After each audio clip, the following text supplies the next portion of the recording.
Nós começamos no último domingo a estudar sobre reunião de oração, a importância da reunião de oração, usando um texto do Dr. Joel Bick, que é um livro. O nome do livro é A Família na Igreja. A primeira parte do livro ensina como ouvir os sermões. Isso é interessante, que não é uma coisa muito natural, você precisa aprender a ouvir os sermões.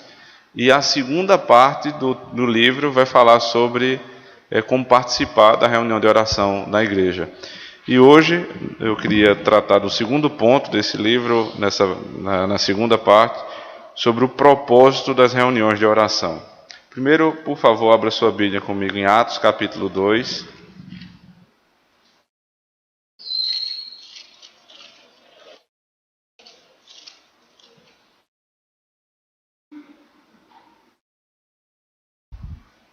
Atos 2, finalzinho de Atos 2, verso 42. E perseveravam na doutrina dos apóstolos e na comunhão, no partir do pão e nas orações. A igreja primitiva perseverava não só no culto, mas nas orações.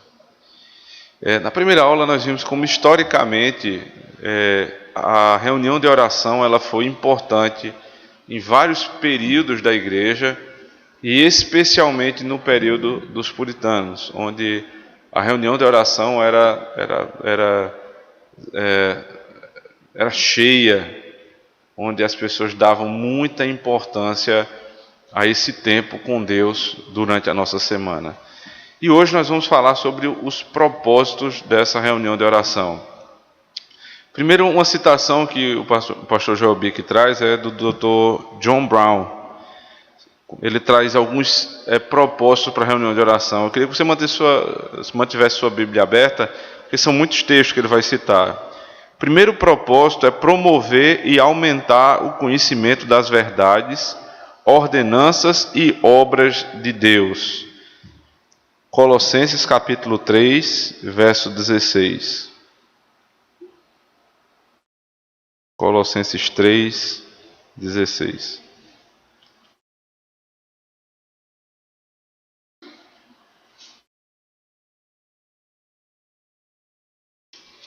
Alguém já encontrou o texto? Por favor, leia. A palavra de Cristo aprende ricamente, com toda sabedoria, ensino e admoestação, uns aos outros, com salmos, hinos e cânticos espirituais, cantando com graça em seus corações ao Senhor. Que habite em vós a palavra de Cristo, instruindo, aconselhando mutuamente em toda sabedoria, louvando a Deus com salmos e hinos e com cânticos espirituais, com gratidão em vosso coração. Sempre fazer menção do nome de Deus e das coisas de Deus. Isso aumenta o conhecimento nas verdades de Deus. Perceba que a oração é um dos momentos onde a gente mais exprime a nossa teologia. Você quer ver a teologia de alguém, você peça para aquela pessoa orar. E aí você conhece se a teologia dela é uma teologia bíblica, profunda e fundamentada, ou é rasa e consiste somente de jargões. No meio, especialmente no meio pentecostal, você tem orações que são praticamente sempre as mesmas, porque existem jargões que são sempre repetidos para cada período da oração. Isso demonstra falta de conhecimento. Mas nós não estamos livres desse erro também. Dentro das igrejas reformadas também há muita ignorância, muita falta de conhecimento das coisas de Deus.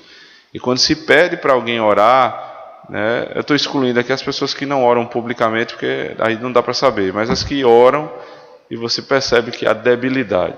Em todos nós há debilidade, um grau de debilidade, mas em algumas pessoas esse grau é muito superior. E só tem uma forma de aprender a orar. Primeiro é orando, você vai aprendendo como funciona, mas antes disso você tem que conhecer teologia. Fazer menção do nome de Deus com salmos, hinos, e tudo isso vai compor a tua teologia. Oi, Caio.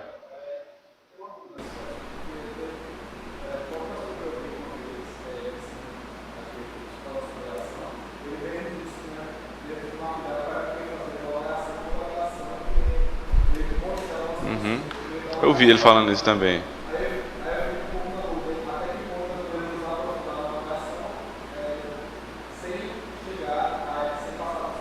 Ele explicou, acho que é um sermão dele, ele fala sobre isso.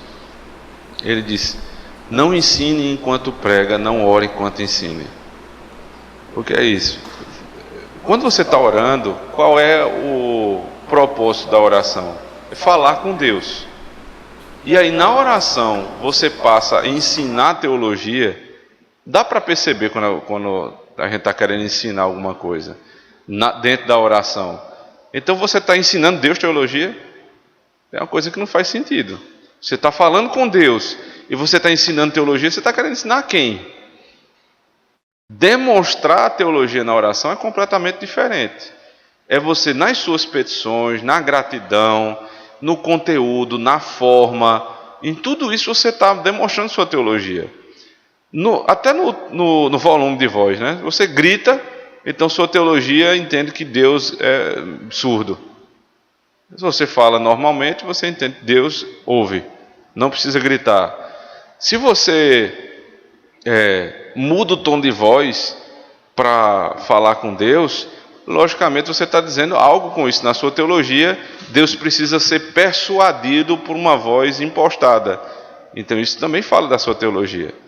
Eu passaria o dia aqui citando como, em vários aspectos da oração, você consegue entender a teologia de uma pessoa, né? Uma pessoa que fala naturalmente orando, ela entende, Deus é uma pessoa e naturalmente eu posso falar com Ele. Quando ela se refere a Deus como Pai, então ela sabe a quem está orando. O destino da minha oração é Deus. Quando ela pede intercessão do Espírito, ela sabe que o Espírito, na Trindade, na economia da Trindade, o papel dele é interceder. E sabe que se chega a Deus por meio de Cristo. Então tudo isso é teologia, mas não é ensinar teologia.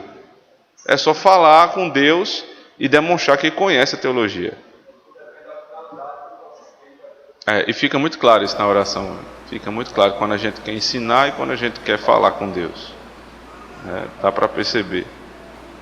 Então, em primeiro lugar, fazer menção do nome de Deus, em muitas ocasiões, aumenta o conhecimento das verdades, ordenanças e obras de Deus. Em segundo lugar, expressar e exercer simpatia mútua entre os membros da igreja. Romanos 15, verso 2.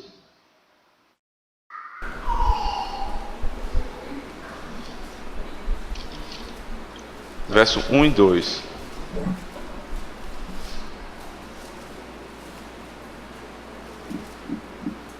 Alguém lê, por favor? Ora, nós que somos fortes devemos suportar as debilidades dos fracos e não agradarmos a nós mesmos. Portanto, cada um de nós agrade ao próximo o que é bom para a edificação. Isso aqui você aprende na reunião de oração. Aprende a passar, às vezes a gente passa ali 10, 15 minutos ouvindo os pedidos dos outros, para depois começar a orar. Porque geralmente quando a gente pede, a gente quer explicar o contexto, né? Então eu recebi uma promoção, como é que isso aconteceu? Deus me abençoou assim. Então tudo aquilo faz parte da reunião de oração. Você ouvir o seu irmão falando, explicando como foi que Deus abençoou. E aí você, quando vai orar, você ora com maior conhecimento. E você aprende empatia com o outro. Dificilmente isso acontece na nossa casa, sozinho. Porque sozinho a gente tende a orar mais por nós mesmos, pela nossa família. E a gente esquece que existem outras famílias na igreja. E quando a gente se lembra, ora genericamente, porque a gente não conhece a necessidade. Mas na reunião de oração, você passa a conhecer a necessidade do seu irmão. Por quê? Porque ele mesmo conta. E aí você vai orar não só ali, mas em casa, com conhecimento sobre a necessidade do seu próximo. Em terceiro lugar, provocar e encorajar um ao outro a virtude e a santidade em todos os tipos de conversação. Hebreus 10, 24 e 25.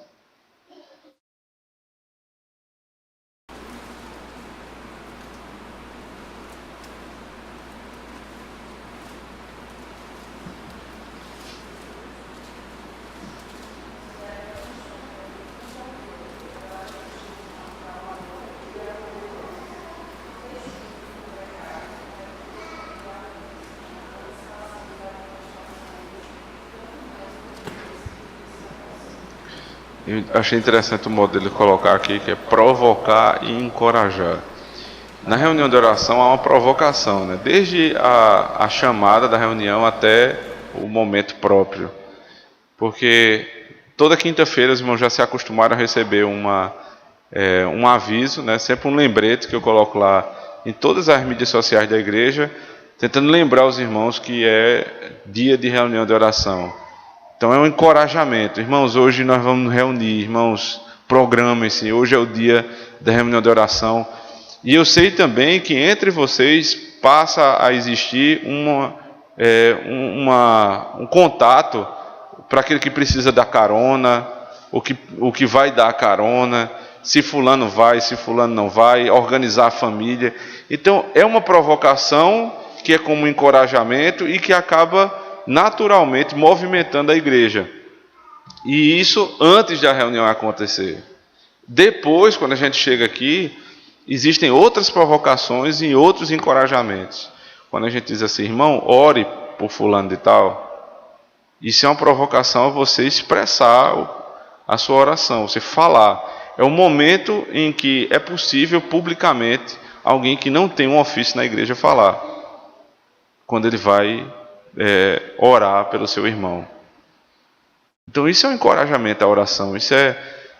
Tudo que força a gente a fazer algo que não é natural, né?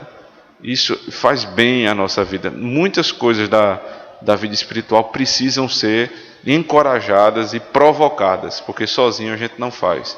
A reunião de oração ela provoca e estimula a oração uns pelos outros e por nós mesmos. Por fim, oferecer futuros membros, observadores fiéis e amigáveis, conselheiros e exortadores uns dos outros. 1 Tessalonicenses 5,14.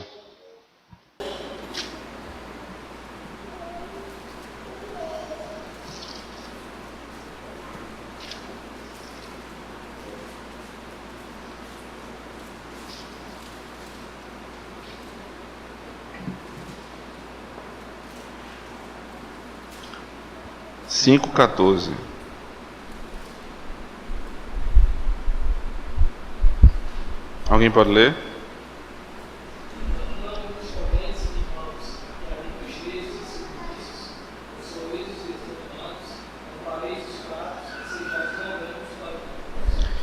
A reunião de oração também é um momento de exortação, né? Exortar o que está errado.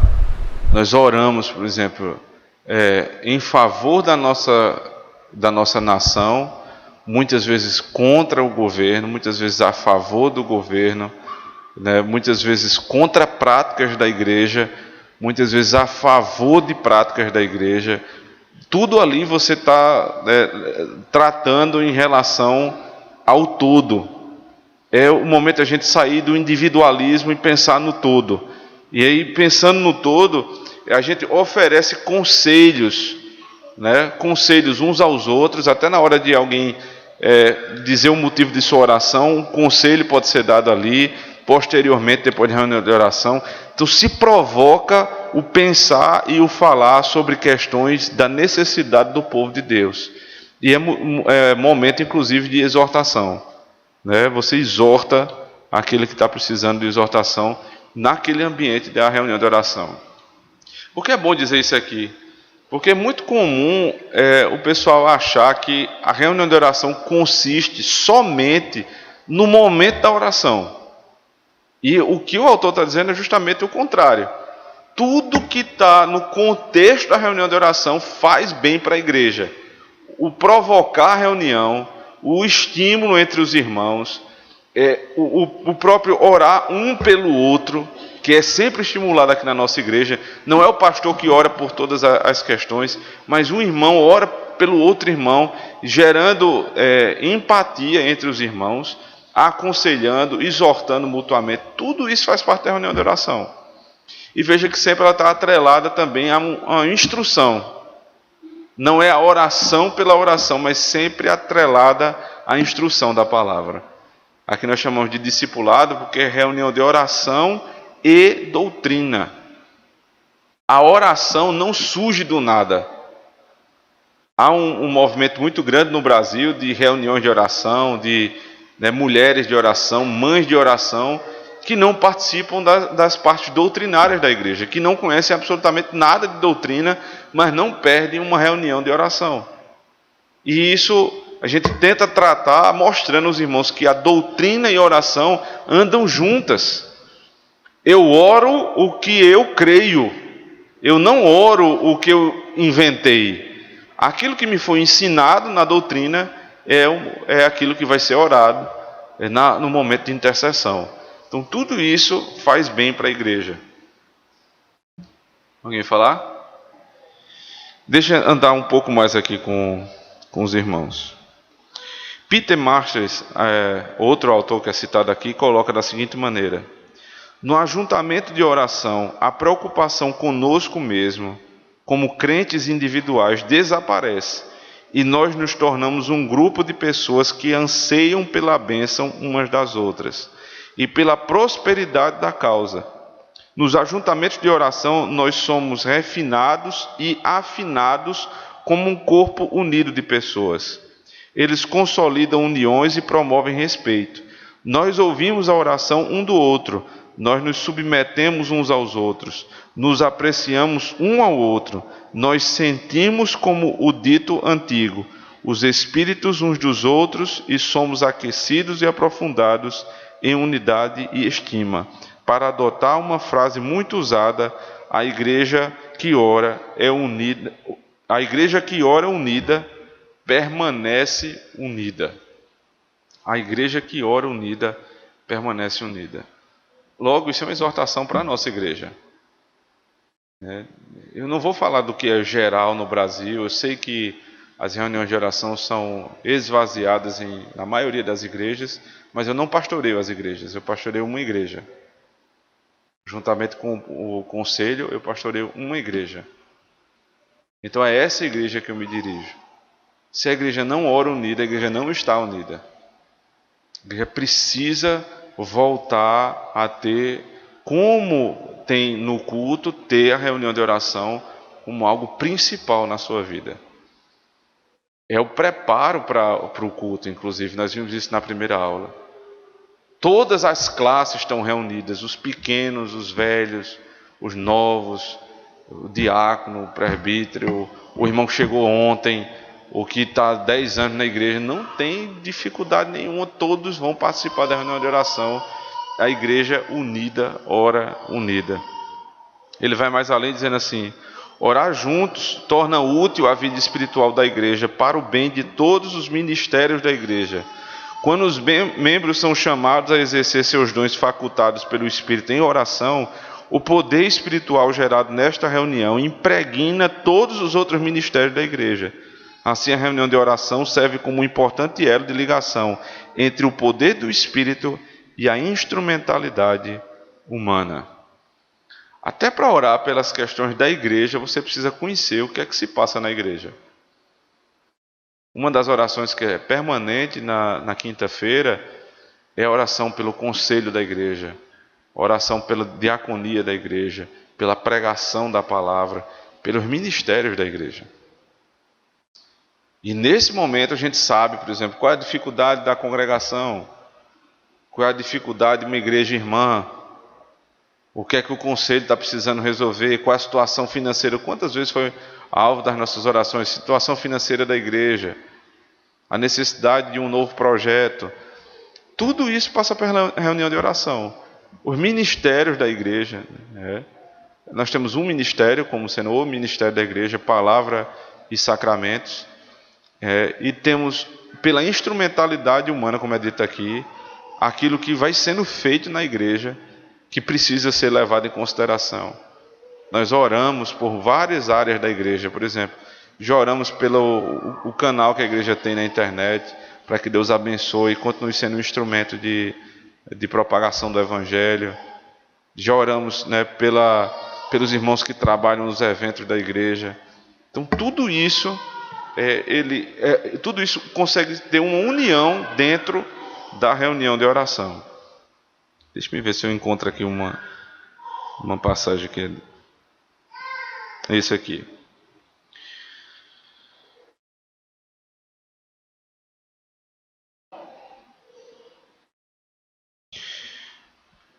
David Bryant diz assim: piedade é a resposta natural de um coração que é totalmente alcançado por tudo que Cristo é para nós e por nós, sobre nós e dentro de nós, através de nós e antes de nós e junto de nós. Cristo define nossa agenda de oração. Como é que Cristo define nossa agenda de oração? Porque você ora pelo que você precisa e você ora pelo que você já recebeu. Logo, é a providência de Deus que define os nossos motivos de oração. Quando você passa por grande tribulação, Cristo está definindo a sua agenda de oração. Você vai orar por isso. E você percebe como todas as suas orações estão ligadas àquela questão, até ela ser resolvida. Então ela é resolvida e você agradece a Deus e passa para o próximo problema. Porque a nossa vida é uma sequência de problemas.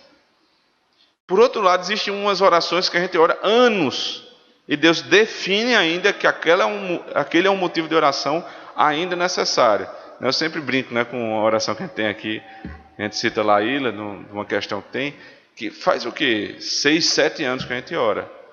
Mas também já teve outro motivo de oração de 6, 7 anos que já foram resolvidos e já não são mais a pauta da reunião de oração. Porque Deus é quem define em Cristo qual é a pauta da reunião de oração. Catástrofes do país, grandes perdas da nossa igreja, grandes alegrias, tudo é definido por Deus. Então essa é uma reunião tão importante que ela não é de outra forma, não é diferente do culto.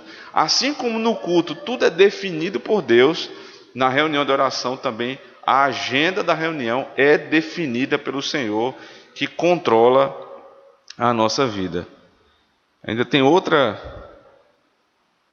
Deixa eu ver se eu acho aqui uma parte muito interessante aqui sobre que ele fala sobre a reunião de oração no meio da semana.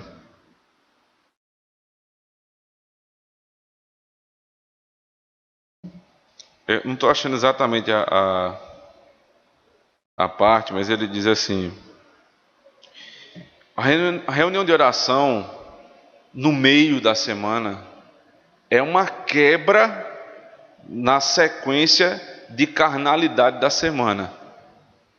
Pessoal, ele vai explicar, porque no domingo você toca no céu, de tão bom que é. No domingo você não tem ligação com as coisas desse mundo. No domingo você está no culto 2 vezes. No domingo você está com sua família. Você passa tempo com seus irmãos. A gente beira as portas do céu no domingo. E aí vem a segunda, a terça, quarta, e aí a gente vai sendo bombardeado por esse mundo, pelas questões desse mundo. E é um refrigério no meio da semana, a reunião de oração. Ele quebra essa sequência de embates e ataques da carnalidade na nossa vida. Porque quando eu vou no meio da semana parar e me volto a Deus com a minha igreja, e eu me lembro que tem igreja, que tem céu, que tem esperança, e esse é o refrigério da semana. Portanto, a reunião de oração não deve ser usada contra os nossos afazeres da semana, a não ser que você tenha um exatamente naquele horário, mas não pode ser contra os afazeres da semana. Os nossos afazeres não devem nos impedir de irmos à casa de Deus naquela reunião, porque essa reunião tem como propósito quebrar a sequência de ataques de Satanás durante a semana. Então, se você tem uma semana atribulada, essa é a semana onde você mais deve ir para a reunião de oração.